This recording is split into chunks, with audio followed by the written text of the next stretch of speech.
Invité du grand entretien de France Inter est donc la vice-présidente du parti Les Républicains, première adjointe au maire de Bordeaux, Alain Juppé. Question de Léa Salamé dans une dizaine de minutes. Intervenez, amis auditeurs, au 01 45 24 7000 sur les réseaux sociaux et l'application France Inter. Virginie Calmels, bonjour. Bonjour Nicolas Demorand. Et merci d'être au micro d'Inter. Vous publiez aux éditions L'Observatoire un livre qui s'appelle non pas J'accuse, mais J'assume. On y viendra tout à l'heure. Un mot pour commencer sur le deuxième jour de garde à vue qui démarre pour Nicolas Sarkozy dans le cadre de l'enquête sur le possible financement libyen de la campagne de 2007. C'est inédit, mais la justice fait-elle sereinement son travail et suit-elle sur ce dossier un cours normal, d'après vous ?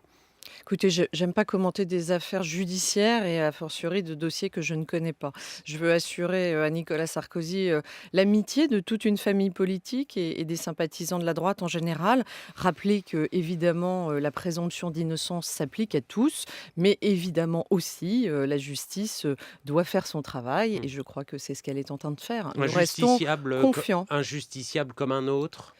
Oui, un justiciable comme un autre. Et en même temps, si vous me permettez cette expression à la mode, est-ce que la garde à vue est forcément nécessaire ? Bon, c'est pas à moi de répondre à cette question, mais on sait qu'il ne s'est jamais soustrait à la justice, il s'est toujours présenté devant les juges, il n'y a pas de risque qu'il fuit. Donc bon, après... Peut-être un petit quelque chose de vexatoire, si je c'est vous entends possible. bien. En revanche, j'ai entendu ce matin qu'il n'avait pas passé la nuit et je crois que ça me semble être une bonne décision de, une fois encore, respecter d'abord le statut de président de la République, mais aussi la personne et le contexte. Voilà, on n'est pas sur un individu dangereux et on n'est pas sur un individu qui pourrait s'enfuir. Dernière question sur le sujet. Comment les Républicains, les membres de votre parti avec qui vous avez pu en parler, réagissent-ils je l'ai dit, à cette scène tout de même inédite.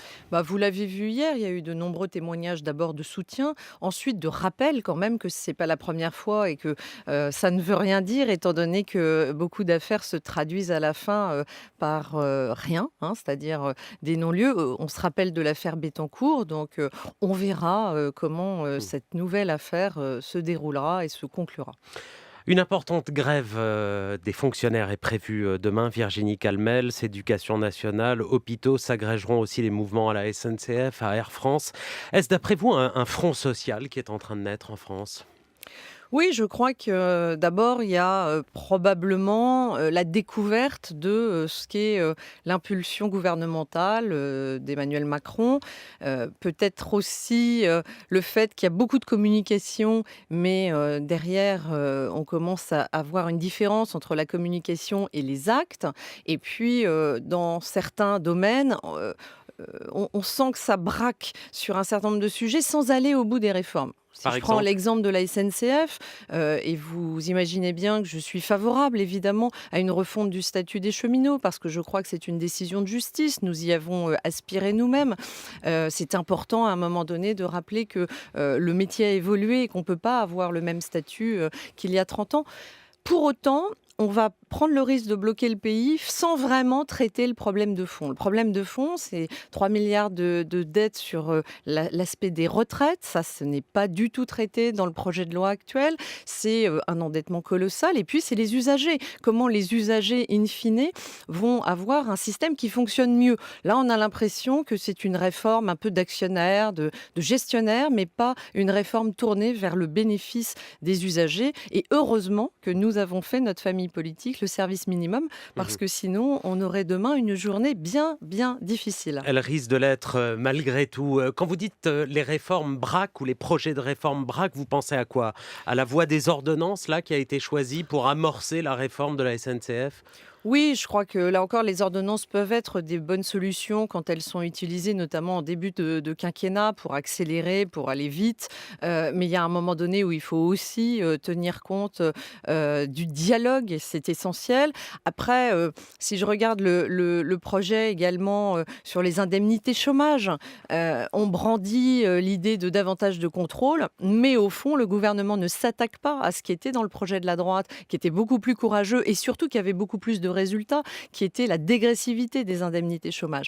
Donc souvent, on a l'impression de beaucoup de communication pour finalement pas grand-chose. Et En même temps, on n'est qu'au début des processus oui, mais sur la il y a cette SNCF. volonté de mener tambour battant beaucoup d'annonces. On a l'impression qu'il y a une multiplication d'annonces tous azimuts. Et quand on creuse, malheureusement, moi j'aurais tendance à dire qu'il faudrait peut-être un peu moins d'annonces, mais aller plus au fond des dossiers pour permettre réellement une transformation du pays. Aujourd'hui, le gouvernement ne baisse pas la Hmm. dépense publique. Tant qu'on ne baissera pas la dépense publique dans notre pays, une dépense publique qui représente 55% du PIB, en fait, on est privé de marge de manœuvre. Et donc, la seule chose qu'on fait, c'est prendre à Pierre pour donner à Paul, c'est prendre dans la poche droite pour mettre dans la poche gauche. On voit le problème des retraités.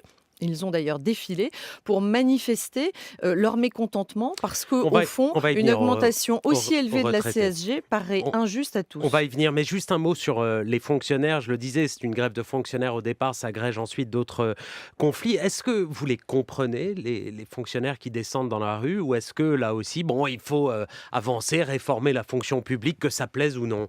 Bah, écoutez, moi je fais partie de ceux, parce que j'ai passé 20 ans en entreprise privée, qui pensent que oui, il faut réformer la fonction publique, mais justement pour accompagner mieux les fonctionnaires, pour leur donner plus de perspectives, pour leur donner des meilleurs salaires. Parce qu'aujourd'hui, la fonction publique, c'est malheureusement un régime qui est extrêmement contraint, qui finalement traite un peu tout le monde de la même façon, les bons ou les moins bons, avec un plan de carrière qui est totalement figé, des perspectives de salariales qui sont totalement connues à l'avance et qui empêchent d'avoir des vraies marges de manœuvre. Et puis, là encore, il y a des gens formidables dans la fonction publique, mais je Il y pense a trop qu'il de faut monde. si vous regardez le taux d'absentéisme, il est extrêmement élevé. Donc, mécaniquement, la réponse est oui, Nicolas Demorand, parce que quand vous avez 32 jours d'absentéisme dans les collectivités, bah, vous êtes obligé d'augmenter mécaniquement les effectifs pour pallier l'absentéisme. Moi, je préférais qu'on travaille au bien-être au travail, qu'on travaille à redonner de l'envie, des perspectives et à faire baisser cet Hmm. absentéisme qui est souvent le témoignage d'un mal-être, de mauvaises conditions de travail. Et puis, je crois qu'il est temps de redéfinir le périmètre de l'État. Moi, je ne fais pas partie de ceux qui pensent que, évidemment, il faut moins de policiers ou moins d'infirmières. Non, il en faut sûrement beaucoup plus. Et Hmm. surtout, il faut que les policiers travaillent à leurs tâches de policiers et non pas à des tâches administratives comme c'est le cas aujourd'hui. Donc, on a besoin de réformer notre fonction publique aussi en diminuant la réglementation, Hmm. les normes et des métiers qui deviennent inutiles et en numérisant. Vous savez, à Bercy, par exemple, l'administration fiscale s'est modernisée. Hmm. Et je pense que ça peut être un exemple pour beaucoup d'évolutions dans la fonction Un publique. mot des retraités qui sont également en colère en raison de la hausse de la CSG au 1er janvier dernier. Le Premier ministre Édouard Philippe a concédé un geste pour 100 000 d'entre eux. C'est un recul purement technique, d'après vous, pour lisser ce qu'on appelle les effets de seuil qui concernaient ces 100 000 personnes-là, ou c'est, d'après vous, un geste politique beaucoup plus fort, même s'il n'est pas avoué? Bah, je crois que ça prouve une fois encore que il y a beaucoup de choses qui ont l'air peu préparées ou mal préparées. On l'a vu sur le seuil. Hmm. Ce seuil, il était un peu à géométrie variable. On nous disait 1200, 1100, 1280. Ça changeait selon les interviews. Quoi qu'il en soit, je vais vous dire, le problème, il est, une fois encore, ce que je viens de dire, quand il n'y a pas de baisse de la dépense publique, en fait, on continue à augmenter l'impôt. On a, l'INSEE le dit, 4,5 milliards d'impôts supplémentaires en 2018.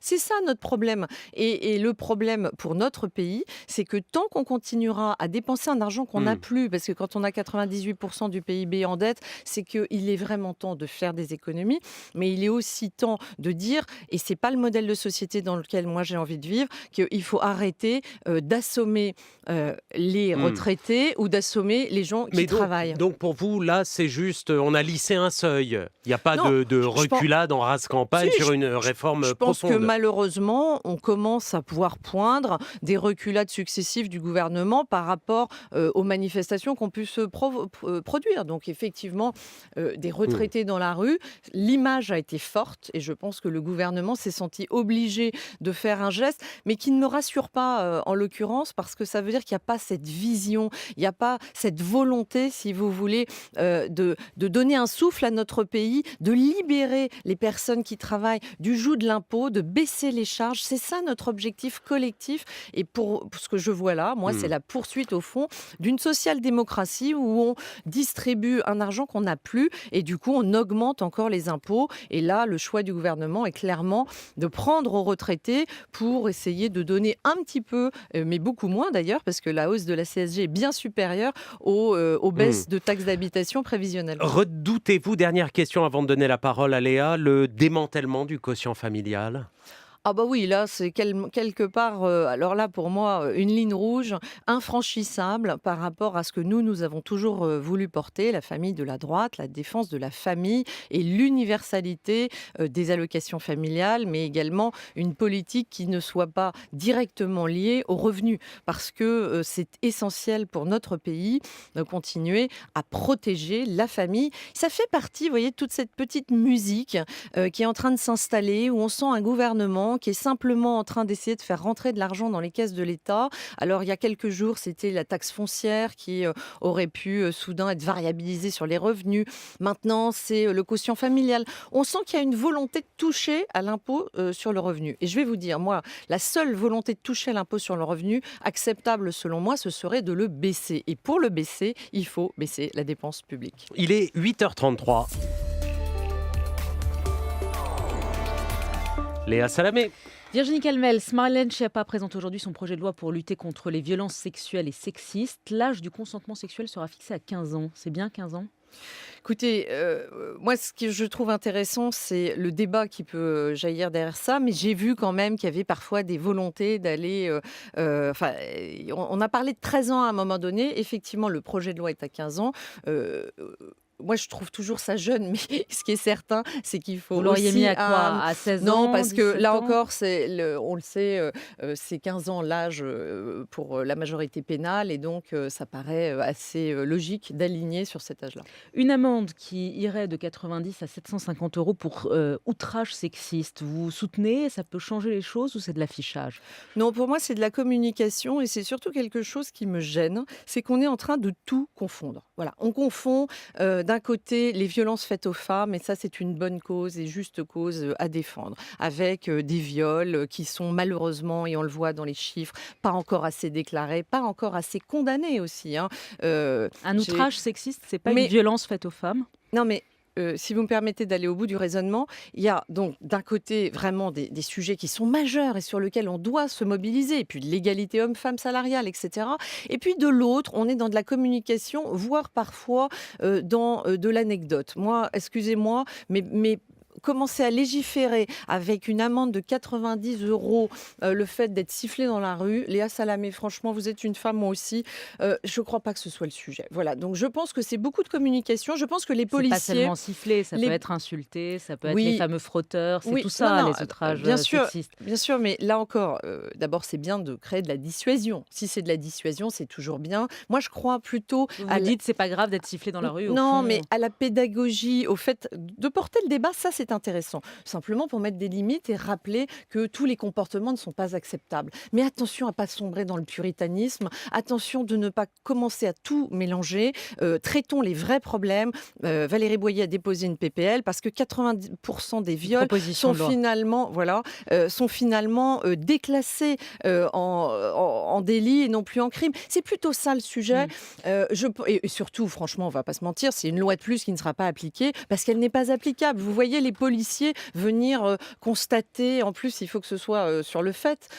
Vous n'y croyez pas, ça n'a on pas a de compris. sens. Rapidement, des bus et des métros gratuits. Anne Hidalgo qui envisage de rendre les transports publics gratuits à Paris pour lutter contre la pollution. C'est moderne, ça va dans le bon sens là ? C'est magnifique, c'est comme toujours, c'est socialiste en fait. On fait croire que c'est gratuit, mais rassurez-vous, vous payez. Les Français payent et les Franciliens ne sont pas idiots. Donc à la fin des fins, il faut quand même qu'on arrive à expliquer que rien n'est gratuit, d'accord ? Quand on va à la pharmacie et qu'il y a un tiers payant, ce n'est quand même pas gratuit. Tout ça se retrouve en impôts. Et les transports gratuits, ce n'est pas totalement gratuit. Après, est-ce que ça peut être des bonnes mesures pour inciter davantage un certain nombre de personnes à prendre les transports en commun ? Pourquoi pas ? Ça s'étudie, c'est intéressant. Mais attention au mot gratuité, parce que moi, il me fait peur dans la mesure où on déresponsabilise. Et moi, je crois à la liberté et je crois à la responsabilité des individus. Virginie Calmels, tête de liste pour les élections élections européennes, c'est pour quand ?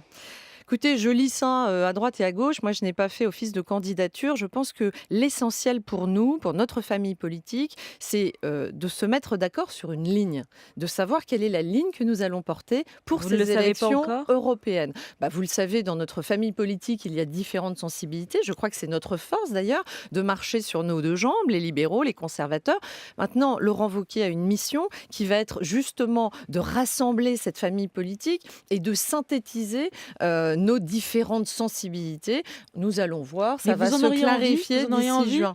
Écoutez, c'est prématuré, Léa Salamé, pour répondre à cette question. Mais c'est pas impossible. Non, c'est pas impossible. La seule chose qui compte pour moi, une fois encore, c'est le fond, c'est les projets, plus que les hommes et les femmes pour les porter. Allez, 01 45 24 7000, vous avez la parole. Bonjour Claude. Oui, bonjour. Bienvenue, on vous écoute. Je voudrais revenir au démêlé de M. Sarkozy avec la justice. Aux précédentes présidentielles, votre parti a présenté 3 candidats. M. Juppé, condamné par la justice de son pays, M. Sarkozy, inculpé par la justice de son pays, et M.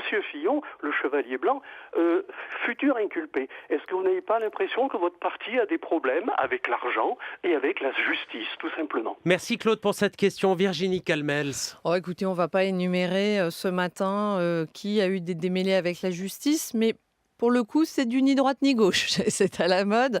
Jérôme Cahuzac et d'autres ont défrayé la chronique. Je crois que ce n'est pas lié à l'appartenance à une famille politique, mais si on se rappelle, monsieur rappelait les affaires d'Alain Juppé ou même de François Fillon, etc., ce sont des pratiques qui étaient liées aussi à une question de génération. Oui, une façon d'opérer en politique, avec d'ailleurs, parfois, il n'y avait pas de garde-fou. Il y a eu beaucoup d'évolutions en la matière. Et une fois encore, je pense que ce n'est pas l'apanage d'une seule famille politique. Bonjour Michel. Bonjour. Bienvenue. Merci. Juste avant ma question, je voudrais rafraîchir la mémoire de Mme Calmel. Monsieur Wörth, qui était ministre du Budget, était en même temps trésorier du parti la majorité. C'est aussi une pratique un peu spécieuse et ça n'empêche pas de venir donner des leçons encore aujourd'hui. Ma question, c'était, dans toutes vos interviews, vous dites qu'on a échappé de peu aux extrêmes. J'aimerais bien savoir ce que vous entendez par extrême, parce que le candidat que vous souteniez proposait 500 000 suppressions d'emplois, la suppression de la sécurité sociale, plein de choses, mais que moi je juge tout à fait extrémistes. Je ne vois pas en quoi vous êtes moins extrémiste que le Parti communiste, qui a fait quand même des choses, le peu de temps où il est au gouvernement, intéressantes dans ce pays. Après, pour le parti de la famille Le Pen, je ne sais pas si vous êtes plus ou moins extrémiste avec M. Wauquiez, mais j'aimerais bien que vous nous disiez ce que c'est pour vous les extrêmes. Merci Michel pour cette question. Virginie Calmels. Bonjour Michel, écoutez, je fais partie de la famille politique depuis 4 ans. Je ne suis peut-être pas une grande politologue, mais il se trouve que quand même en France, je crois que tous les commentateurs qualifient la France insoumise ou le Front National de partis extrémistes. Mais vous voyez bien le fond de la question. Je l'ai bien vu. Laurent Wauquiez est-il arrêtons du côté de la droite extrême dans les caricatures. Quand on parle du programme, par exemple, de Marine Le Pen ou de Jean-Luc Mélenchon, qui d'ailleurs sont souvent très similaires sur la partie économique, on parle d'une augmentation entre 300 et 400 milliards d'euros de dépenses publiques avec des promesses de retraite à 60 ans. C'est demain on rase gratis. Quand on regarde les positions, et notamment du Front National, évidemment que nous sommes sur des extrêmes, et c'est d'ailleurs pour ça que moi je considère que nous avons une cloison étanche à opérer avec le Front National, parce que nous ne voulons pas la même chose, nous ne disons pas la même chose et nous n'avons pas la même idéologie. Ensuite, la question de monsieur, c'est de savoir si on doit finalement mettre un voile pudique sur plein de problèmes. Non, nous avons décidé de ne pas le faire parce que je crois que les Français attendent qu'on ait le courage d'aborder les vraies questions, les sujets qui fâchent. Regardez cette tribune des 100 sur l'islamisme. C'est très intéressant de voir que de façon totalement... ça traverse les courants politiques. Vous avez des personnalités culturelles, intellectuelles qui osent aborder un sujet majeur pour notre pays, qui est ce sujet de l'islamisme rampant et radical. Vous l'auriez signé. Vous l'auriez signé cette tribune? Écoutez, là pour le coup, oui, bien évidemment, parce que je crois qu'elle fait écho à ce que nous essayons de dire. Le problème, c'est que ces questions sont souvent hystérisées et que quand c'est la droite qui s'en saisit, immédiatement, on nous explique qu'à ce moment-là, on pourrait avoir quelque chose de commun avec le Front National. C'est totalement faux. Pour moi, ce n'est pas du tout commun avec le Front National. C'est en revanche la prise de conscience d'une problématique majeure pour notre pays.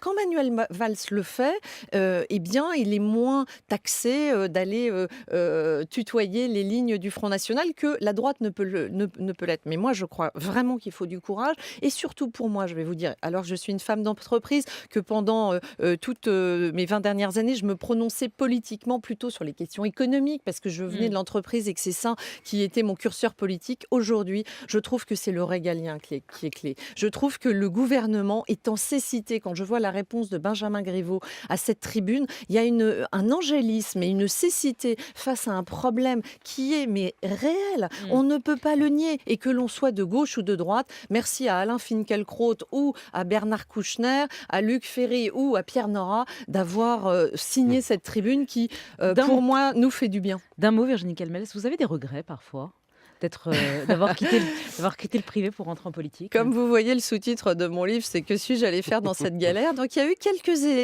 quelques moments, voyez-vous, dans ces 4 ans d'engagement politique où j'ai pu me demander pourquoi j'étais allée dans cette galère. Mais je crois que l'engagement politique est une mission noble quand on la fait de façon la plus désintéressée possible et surtout avec des convictions. Moi, j'ai envie de défendre mes convictions. Je suis libérale dans le domaine économique, mais je crois et je souhaite un régalien fort pour notre pays. C'est ça mon ambition et je vais continuer à me battre pour ça. Merci Virginie Calmels. J'assume aux éditions L'Observatoire. Merci d'avoir été au micro d'Inter depuis 8h20.